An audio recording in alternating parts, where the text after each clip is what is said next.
Assalamualaikum warahmatullahi wabarakatuh. Selamat pagi. Kami dari kelompok 5 akan mempresentasikan mengenai masalah pengukuran akuntansi untuk pengaruh perubahan harga dan kondisi pasar. Sebelumnya, perkenalkan saya Yunita Putri sebagai moderator sekaligus pemateri keempat. Kemudian ada Regina Anggi Garbani sebagai pemateri kedua, Regina Rizkia Abdi sebagai pemateri pertama, dan Sukma Dewi sebagai pemateri ketiga. Langsung saja kita masuk pada materi pertama.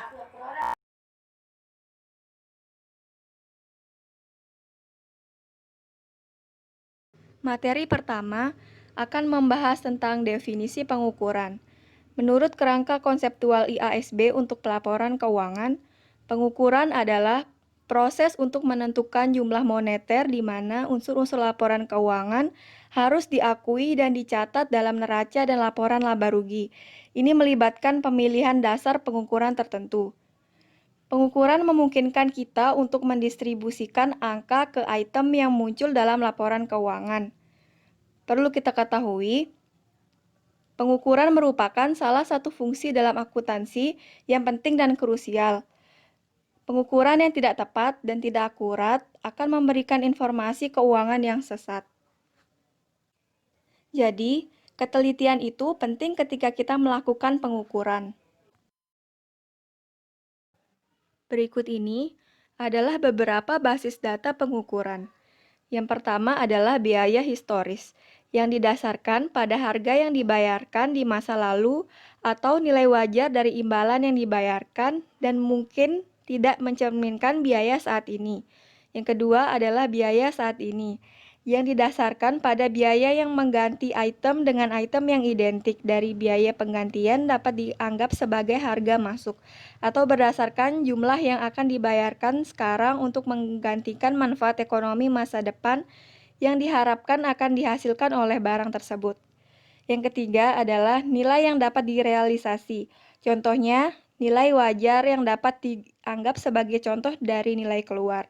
Yang keempat adalah nilai sekarang, yang bergantung pada berbagai pertimbangan subjektif seperti ekspektasi tentang arus kas, masa depan, dan waktunya, serta penilaian terkait dengan pemilihan tingkat diskonto yang sesuai. Value in use yang dipertimbangkan saat menentukan jumlah yang didapat, dipulihkan, dan suatu aset, bergantung pada nilai sekarang.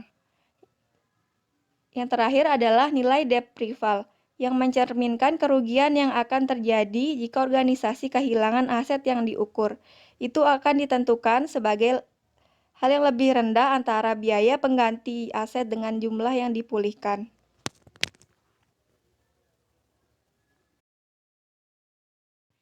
Kegunaan keputusan dan stewardship. Kegunaan keputusan menurut kerangka konseptual IASB untuk pelaporan keuangan, tujuan pelaporan keuangan adalah untuk memberikan informasi keuangan tentang entitas pelapor yang berguna bagi investor dan calon investor, serta pemberi pinjaman dan kreditor lainnya dalam membuat keputusan tentang penyediaan sumber daya untuk entitas. Keputusan tersebut melibatkan pembelian, penjualan, atau kepemilikan instrumen ekuitas dan hutang, dan penyediaan atau penyelesaian pinjaman dan bentuk kredit lainnya. Perspektif ini yang disebut sebagai perspektif kegunaan keputusan. Selanjutnya adalah perspektif stewardship. Dari perspektif akuntansi stewardship, mengacu pada proses di mana seseorang manajer menunjukkan bagaimana dia menggunakan sumber daya yang telah dipercaya kepada mereka, yang diberikan oleh orang lain yang umumnya tidak terlibat langsung dalam manajemen entitas. Secara tradisional, ini dipandang sebagai salah satu peran kunci dari akuntansi biaya historis. Pada paragraf 5 dari IASB 2013B telah mengidentifikasi 3 prinsip dasar pengukuran yang mengalir dari tujuan pelaporan keuangan. Prinsip yang pertama, yaitu tujuan pengukuran adalah untuk menyajikan dengan tepat informasi yang paling relevan tentang sumber daya ekonomi entitas pelapor, klaim terhadap entitas, dan seberapa efisien manajemen dan dewan pengatur entitas telah melaksanakan tanggung jawabnya untuk menggunakan sumber daya entitas. Prinsip kedua adalah, meskipun pengukuran umumnya dimulai dengan item dalam laporan posisi keuangan, relevansi informasi yang diberikan pada metode pengukuran tertentu juga bergantung pada bagaimana hal itu mempengaruhi laporan laba rugi komprehensif, dan jika berlaku, laporan arus kas dan ekuitas dan catatan ke laporan keuangan. Prinsip ketiga, biaya pengukuran tertentu harus dibenarkan oleh manfaat informasi tersebut bagi investor yang ada dan calon investor, serta pemberi pinjaman dan kreditor lain yang melaporkan informasi tersebut. Faktor yang perlu dipertimbangkan dalam memilih di antara alternatif pendekatan pengukuran. Yang pertama, nilai atau pembobotan aliran dan pemisahan. Kepentingan relatif bagi pengguna informasi tentang nilai saat ini dari aset atau kewajiban, serta informasi tentang arus kas yang dihasilkan oleh item tersebut, serta kemudahan dan ketepatan arus dapat dipisahkan dari perubahan nilai. Yang kedua, tingkat kepercayaan diri. Tingkat kepercayaan yang dapat ditempatkan pada pengukuran alternatif sebagai representasi dari aset atau liabilitas yang diukur. Pengukuran barang serupa, item yang sifatnya serupa harus diukur dengan cara yang sama. Lalu ada manfaat biaya. Penilaian rasio manfaat yang akan diperoleh dari pengukuran. Alternatif untuk biaya persiapan pengukuran tersebut. Opsi pengukuran biaya historis. Biaya historis adalah metode utama yang diperlukan untuk pengukuran aset dan liabilitas. Aset dicatat sebesar jumlah kas atau setara kas yang dibayarkan, atau nilai wajar dari imbalan yang diberikan, untuk memperolehnya di waktu akuisisi mereka. Kewajiban dicatat sebesar jumlah hasil yang diterima sebagai imbalan atas kewajiban tersebut, atau dalam beberapa keadaan, sebesar jumlah kas atau setara kas yang diharapkan akan dibayarkan untuk memenuhi kewajiban tersebut dalam kegiatan bisnis normal. Batasan biaya historis pada saat harga naik. Akuntansi biaya historis mengasumsikan bahwa uang memiliki daya beli yang konstan. Asumsi biaya historis adalah bahwa unit moneter tetap dan konstan sepanjang waktu. Namun, ada 3 komponen ekonomi modern yang membuat asumsi ini kurang valid dibanding pada saat model dikembangkan, yaitu yang pertama, perubahan tingkat harga tertentu, yang disebabkan oleh hal-hal seperti kemajuan teknologi dan pergeseran preferensi konsumen. Yang kedua, perubahan tingkat harga umum atau inflasi. Yang ketiga, fluktuasi nilai tukar mata uang. Selanjutnya adalah perspektif pemeliharaan modal. Perspektif pemeliharaan modal keuangan diadopsi sehubungan dengan pengakuan pendapatan. Ada 3 poin penting dalam perspektif pemeliharaan modal. Yang pertama, pemeliharaan modal keuangan, yaitu perspektif yang diambil dalam akuntansi biaya historis. Keuntungan yang diperoleh hanya jika modal uang pada akhir periode lebih dari modal uang pada awal periode. Yang kedua, perawatan daya beli. Akun biaya historis disesuaikan dengan perubahan daya beli dolar. Yang ketiga, pemeliharaan modal operasi fisik. Keuntungan yang diperoleh jika kapasitas operasi pada akhir periode lebih besar dari kapasitas operasi pada awal periode.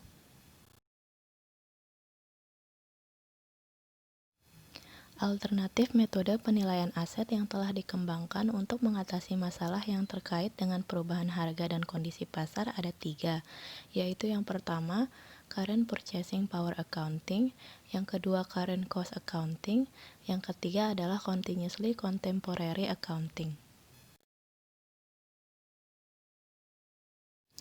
CPPA atau Current Purchasing Power Accounting. CPPA atau akuntansi daya beli saat ini adalah salah satu alternatif biaya historis yang juga disebut akuntansi daya beli umum, akuntansi tingkat harga umum, atau akuntansi dolar konstan. Akuntansi daya beli saat ini dikembangkan atas dasar pandangan bahwa pada saat kenaikan harga, jika suatu entitas mendistribusikan laba yang tidak disesuaikan berdasarkan biaya historis, hasilnya dapat berupa pengurangan nilai real suatu entitas, yaitu dalam istilah real, entitas dapat mengambil risiko mendistribusikan sebagian modalnya.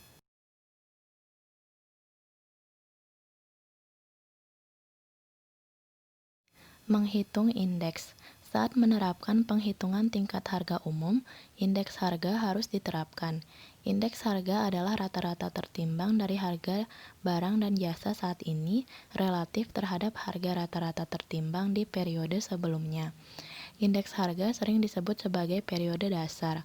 Misalnya, indeks harga umum seperti indeks harga konsumen atau CPI di Australia dan Inggris Raya. Contoh indeks harga. Karena CPPA bergantung pada penggunaan indeks harga, penting untuk mempertimbangkan bagaimana indeks tersebut disusun. Berikut contoh menggunakan indeks harga umum CPI, di mana ada tabel terdapat komoditas A, B, dan C yang masing-masing memiliki harga dan kuantitas yang berbeda. Juga terdapat tahun dasar 2014, juga tahun 2015. Dari data ini, kita dapat melihat bahwa harga mengalami kenaikan. Indeks harga pada tahun dasar sering diberi nilai 100 dan juga sering diasumsikan bahwa kuantitas konsumsi atau proporsi antar komoditas yang berbeda selanjutnya tetap sama. Sehingga, indeks harga pada akhir tahun 2015 akan dihitung sebagai berikut, di mana perhitungan ini didapat untuk mencari persentasenya. Perhitungan ini didapat dengan cara mengalihkan kuantitas dan harga pada tahun 2015 tiap komoditas, kemudian dibandingkan dengan hasil dari pengalihan antara kuantitas dengan harga pada tahun dasar 2014 masing-masing komoditas. Dari perhitungan ini, kita dapat melihat bahwa harga dalam berkas barang tertentu telah dihitung naik dengan rata-rata 6,67% dari tahun 2014 ke tahun 2015. Melakukan penyesuaian daya pembelian saat ini. Saat menerapkan CPPA, semua penyesuaian dilakukan di akhir periode dengan penyesuaian diterapkan ke akun yang disiapkan berdasarkan konvensi biaya historis. Ketika mempertimbangkan perubahan nilai aset sebagai akibat dari perubahan daya beli uang atau akibat inflasi, perlu untuk mempertimbangkan aset moneter dan aset non-moneter secara terpisah. Aset moneter adalah aset yang tetap dalam hal nilai moneternya, misalnya kas dan klaim atas sejumlah uang tunai tertentu, seperti piutang dan investasi yang dapat ditebus dengan sejumlah uang tunai. Aset ini tidak akan mengubah nilai moneter mereka sebagai akibat dari inflasi. Kemudian aset non-moneter dapat didefinisikan sebagai aset yang setara moneternya akan berubah seiring waktu sebagai akibat dari inflasi dan akan mencakup hal-hal seperti itu, misalnya peralatan dan persediaan. Kemudian ada kewajiban moneter dan kewajiban non-moneter. Kewajiban moneter adalah kewajiban untuk membayar sejumlah uang tunai yang telah ditentukan sebelumnya pada waktu tertentu di masa depan, terlepas dari perubahan daya beli mata uang tertentu. Sedangkan kewajiban non-moneter, di sisi lain, meskipun kurang umum, akan mencakup kewajiban untuk mentransfer barang dan jasa di masa depan.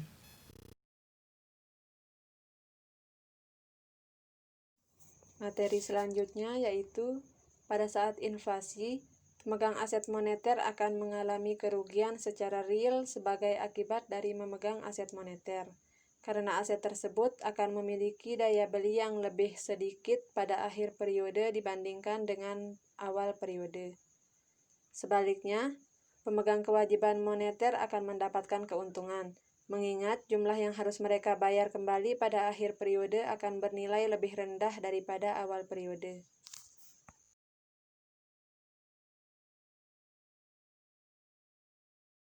Menghitung keuntungan atau kerugian dalam daya beli yang berkaitan dengan item moneter. Dalam hal ini, kita memiliki beberapa asumsi. Di antaranya, yang pertama, beban bunga dan beban administrasi terjadi secara seragam sepanjang tahun. Yang kedua, taksiran pajak tidak muncul sampai akhir tahun. Yang ketiga, dividen diumumkan pada akhir tahun. Yang keempat, Persediaan yang ada pada akhir tahun diperoleh pada kuartal terakhir tahun ini. Yang kelima, pembelian persediaan terjadi secara seragam sepanjang tahun. Kemudian yang terakhir, penjualan terjadi secara seragam sepanjang tahun ini. Adapun indeks harga diketahui sebagai berikut. Pada tanggal 31 Desember 2015, indeks harga diketahui sebesar 140.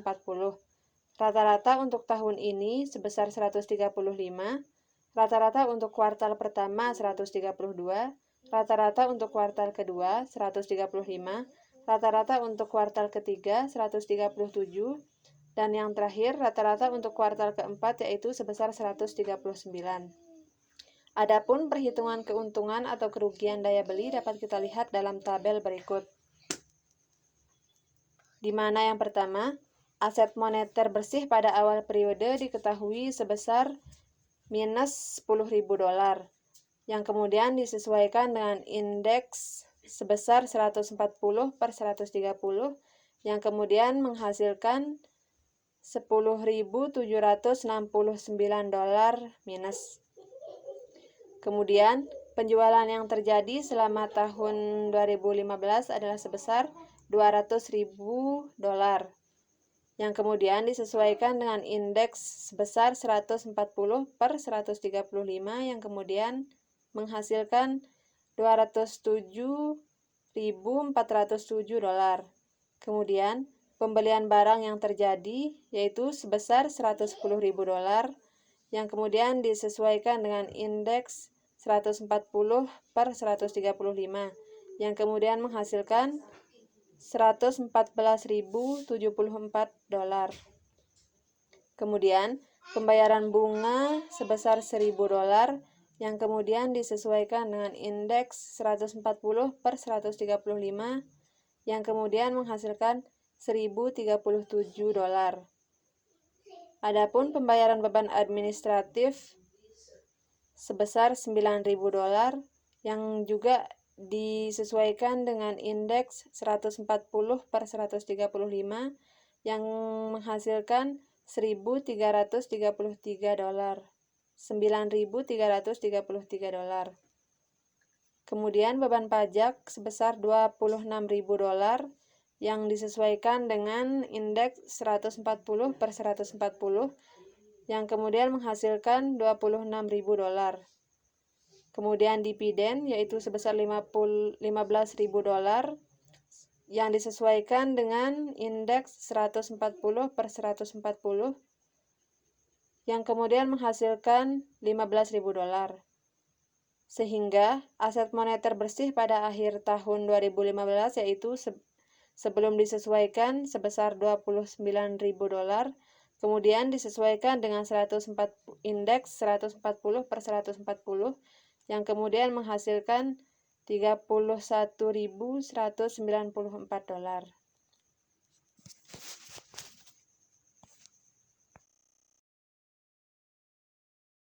Keuntungan dan kerugian penyesuaian daya beli, di mana keuntungannya terdiri dari 1. Mengandalkan data yang sudah tersedia di bawah akuntansi biaya historis. Yang kedua, tidak perlu mengeluarkan biaya atau upaya untuk mengumpulkan data tentang nilai aset saat ini. Kemudian yang ketiga, data CPI juga tersedia. Adapun kerugian dari penyesuaian daya beli adalah yang pertama, pergerakan harga barang dan jasa yang termasuk dalam indeks harga umum atau CPI mungkin tidak mencerminkan pergerakan harga tertentu di berbagai industri. Yang kedua, informasi yang dihasilkan di bawah CPPA mungkin membingungkan pengguna. Yang ketiga, studi reaksi harga saham gagal menemukan banyak dukungan untuk kegunaan keputusan data CPPA.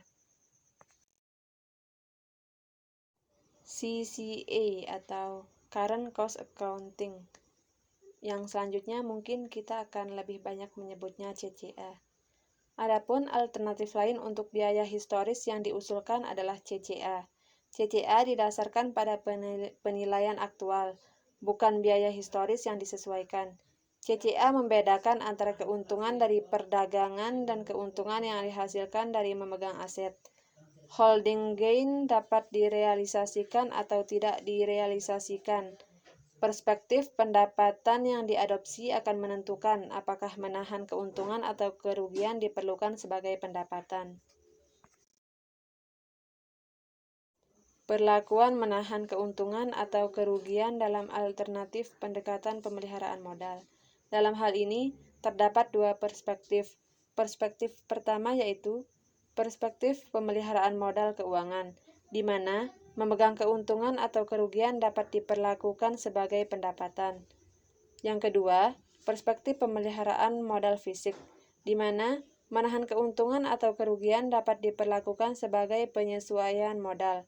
Pendekatan ini menentukan penilaian atas dasar biaya penggantian. Pendapatan operasional merupakan pendapatan yang direalisasikan dikurangi biaya penggantian aset yang bersangkutan.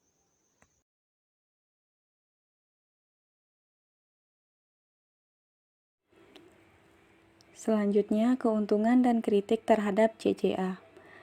Keuntungan yang pertama, yakni membedakan laba operasi dari menahan keuntungan dan kerugian, dapat meningkatkan kegunaan informasi yang diberikan.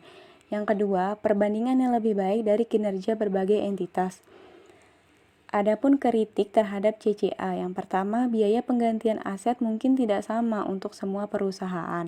Yang kedua, jika entitas memerlukan aset pengganti, mungkin akan lebih efisien dan lebih murah untuk memperoleh aset yang berbeda. Yang ketiga, biaya penggantian tidak mencerminkan berapa nilai aset jika dijual. Yang keempat, seringkali sulit untuk menentukan biaya penggantian. Dan yang terakhir, produk CCA tidak relevan dan menyesatkan.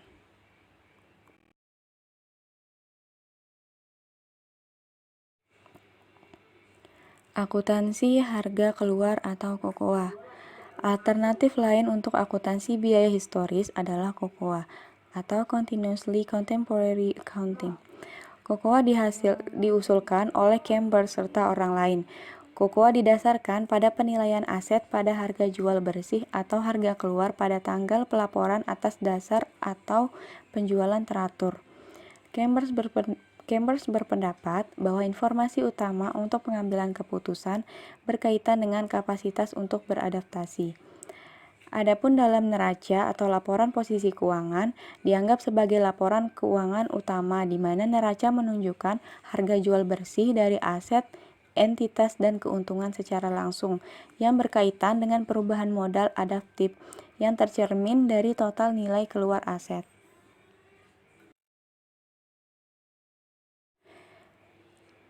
Definisi kekayaan di bawah KOKOA. Harga sekarang atau harga jual dipandang sebagai penilaian kekayaan yang benar pada suatu titik waktu dan harga masa lalu adalah masalah sejarah, jadi tidak relevan dengan tindakan saat ini. Laba terkait dengan kenaikan atau penurunan harga jual bersih saat ini dari aset entitas. Tidak ada perbedaan antara keuntungan yang direalisasi dan yang belum direalisasi. Semua keuntungan diperlakukan sebagai bagian dari keuntungan. Laba adalah jumlah yang dapat didistribusikan, dengan tetap menjaga kemampuan adaptif entitas atau modal adaptif. Kemudian dengan mengabaikan pengertian realisasi dalam hal mengakui pendapatan. Pendapatan yang dimaksud di sini adalah pendapatan yang diakui pada saat pembelian atau produksi daripada penjualan.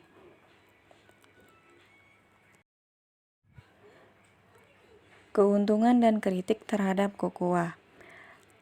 Keuntungan terhadap KOKOA adalah dengan menggunakan satu metode penilaian untuk semua aset atau nilai keluar, maka angka-angka yang dihasilkan dapat ditambahkan secara logis dan tidak perlu alokasi biaya sewenang-wenang untuk depresiasi karena keuntungan atau kerugian aset didasarkan pada pergerakan harga keluar. Selanjutnya, kritik terhadap KOKOA. Yang pertama, jika KOKOA diterapkan akan melibatkan perubahan mendasar dalam akuntansi keuangan. Kedua, relevansi harga keluar dipertanyakan jika kita tidak berharap untuk menjual aset. Ketiga, aset dengan sifat khusus yang dianggap tidak memiliki nilai menurut KOKOA karena tidak dapat dibuang secara terpisah. Yang keempat, mempertanyakan apakah tepat untuk menilai semua aset pada harga keluar jika entitas tersebut sedang dalam keadaan berkelanjutan. Dan yang terakhir, menentukan harga keluar untuk aset unik memperkenalkan subjektivitas ke dalam akun. Akuntansi nilai wajar. Sementara CPPA, CCA, dan KOKOA seperti yang baru saja dijelaskan yang diusulkan sebagai alternatif untuk akuntansi biaya historis, pendekatan lain yang telah diadopsi adalah dengan hanya mengukur aset yang dipilih pada nilai wajar. Nilai wajar sendiri adalah pendekatan pengukuran aset dan kewajiban yang sekarang semakin banyak digunakan dalam standar akuntansi. Dalam standar akuntansi IASB tentang nilai wajar, IFRS 13 pengukuran nilai wajar didefinisikan sebagai harga yang akan diterima untuk menjual atau dibayarkan untuk mengalihkan liabilitas dalam transaksi tertib antara pelaku pasar pada tanggal pengukuran.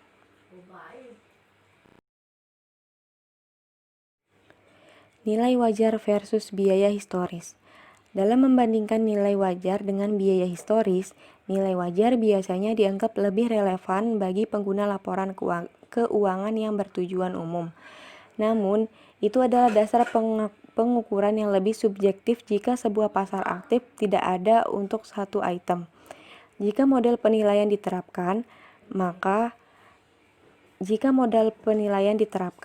karena tidak ada pasar yang aktif, maka banyak asumsi dan pertimbangan profesional harus dibuat untuk menentukan nilai wajar dapat menjadi masalah ketika pasar bergejolak. Misalnya, ketika ada krisis keuangan yang serius atau ketika suatu aset memiliki jenis yang tidak diperdagangkan secara teratur. Dalam situasi seperti ini, penilaian dan asumsi manajemen sendiri akan mempengaruhi pengukuran. Dukungan profesional untuk berbagai pendekatan. Perhitungan daya beli saat ini umumnya didukung oleh pembuatan standar dari tahun 1960-an hingga pertengahan 1970-an. Dari sekitar tahun 1975, preferensi bergerak ke akuntansi biaya saat ini.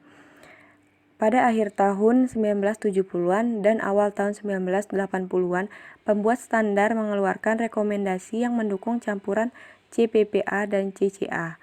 Dari pertengahan 1980-an, dukungan berkurang atau saat inflasi jatuh. Alasan potensial untuk kurangnya dukungan lanjutan. Yang pertama, masih mempertanyakan relevansi informasi biaya saat ini pada saat terjadi penurunan inflasi. Yang kedua, perubahan drastis pada konvensi akuntansi dapat menyebabkan gangguan dan kebingungan di pasar modal. Yang ketiga, metode akuntansi baru dapat memiliki konsekuensi perpajakan. Yang keempat, motif kepentingan pribadi perusahaan. Dan yang terakhir, relevansi terbatas bagi pengambilan keputusan.